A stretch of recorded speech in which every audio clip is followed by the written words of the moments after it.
কৃষ্ণ ও ব্রহ্মার গোপ চুরি কাহিনী। জগতে অসংখ্য লীলা করেছেন ভগবান শ্রীকৃষ্ণ। তার মধ্যে অন্যতম বিস্ময়কর লীলা হল ব্রহ্মা বিমোহন লীলা। আজকের কাহিনী সেই মহিমাময় ঘটনার, যেখানে সৃষ্টিকর্তা ব্রহ্মাও শ্রীকৃষ্ণের মহিমায় হতবাক হয়ে গিয়েছিলেন।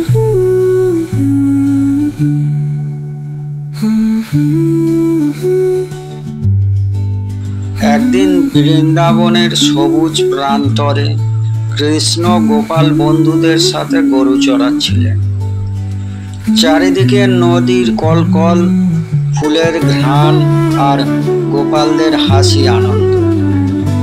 সবাই মিলে বসে দই ভাত খাওয়ার প্রস্তুতি নিচ্ছিল। গোপাল বন্ধুরা খেলার ছলে বলল, এসো কৃষ্ণ, তোমার বাঁশির সুর শুনতে শুনতে খাওয়া আরো মজা লাগবে।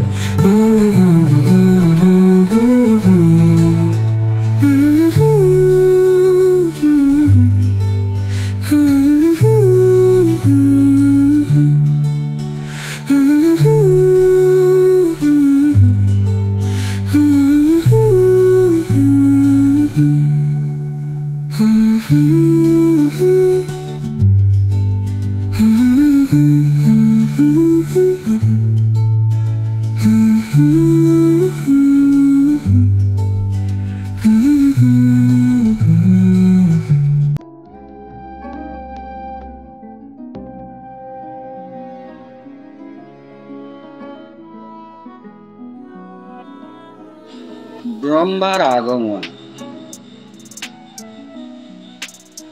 এমন সময় দেবতাদের গুরু স্বয়ং ব্রহ্মা দূর থেকে কৃষ্ণের এই লীলা খেলা দেখতে পেলেন। তিনি ভাবলেন, এ যে সাধারণ বালক, কিভাবে এই ছেলেটি সর্বশক্তিমান নারায়ণ হতে পারে? ব্রহ্মা মনে মনে ভাবলেন, যদি সত্যিই ইনি ঈশ্বর হন, তবে আমার পরীক্ষা দিতে হবে।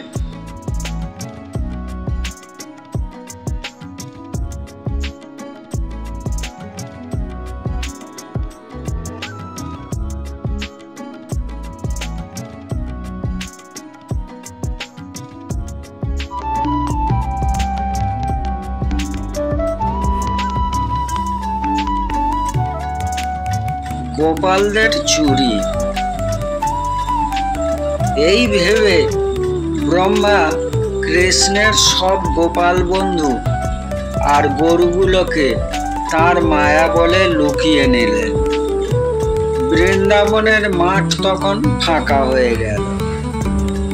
কৃষ্ণ হেসে হেসে মনে ভাবলেন, আহা ব্রহ্মাজি, তুমি কি ভেবেছ আমি কিছু বুঝিনি?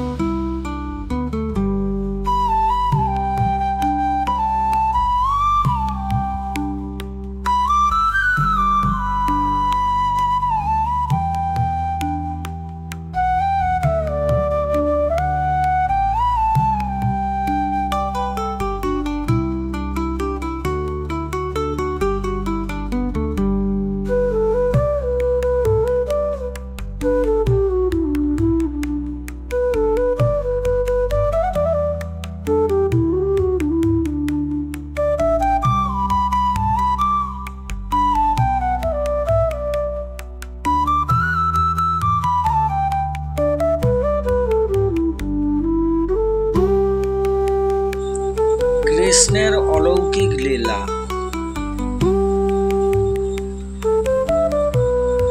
কৃষ্ণ তখন তাঁরই যোগমায়া শক্তি প্রকাশ করলেন। প্রতিটি গোপাল বন্ধু, প্রতিটি গরু কৃষ্ণ নিজেই হয়ে গেলেন। চোখের পলকে মাঠ ভরে গেল কৃষ্ণ রূপে। বৃন্দাবনের কেউই টের পেল না যে প্রকৃত গোপাল ও গরুরা নেই, সকলেই কৃষ্ণরূপে দিব্য প্রকাশ।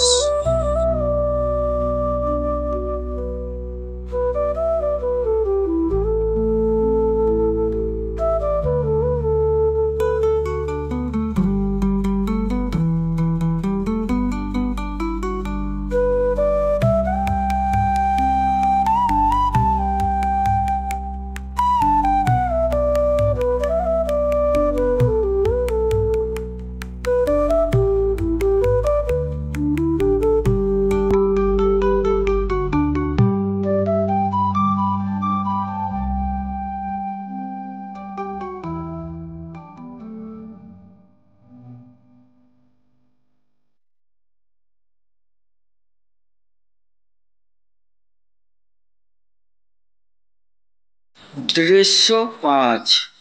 ব্রহ্মার বিস্ময়।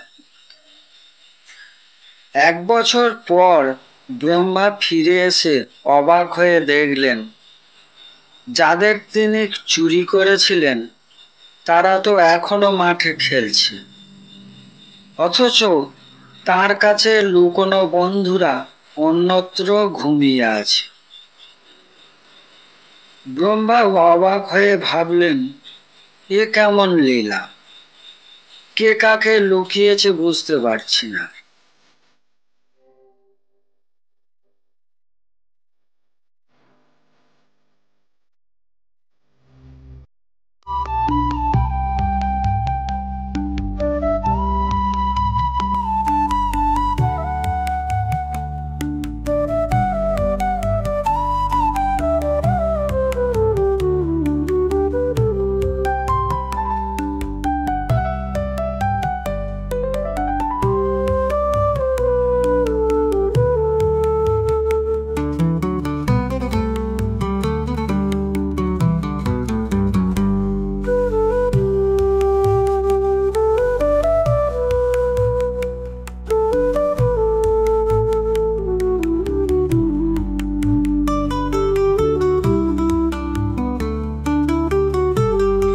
দৃশ্য 6। কৃষ্ণের বিশ্বরূপ দর্শন। শেষে কৃষ্ণ তার অপার মহিমা প্রকাশ করলেন। প্রতিটি গোপাল আর গরুর দেহে ব্রহ্মা দেখতে পেলেন অসংখ্য বিষ্ণু, লক্ষ্মী ও দেবদেবী। পুরো সৃষ্টি কৃষ্ণরূপে ভরে উঠল। ব্রহ্মা ভক্তি ভরে নত হয়ে বললেন, প্রভু, আমি নির্বোধ হয়ে আপনাকে সাধারণ শিশু ভেবেছিলাম। আজ বুঝলাম আপনি স্বয়ং সর্বশক্তিমান ঈশ্বর।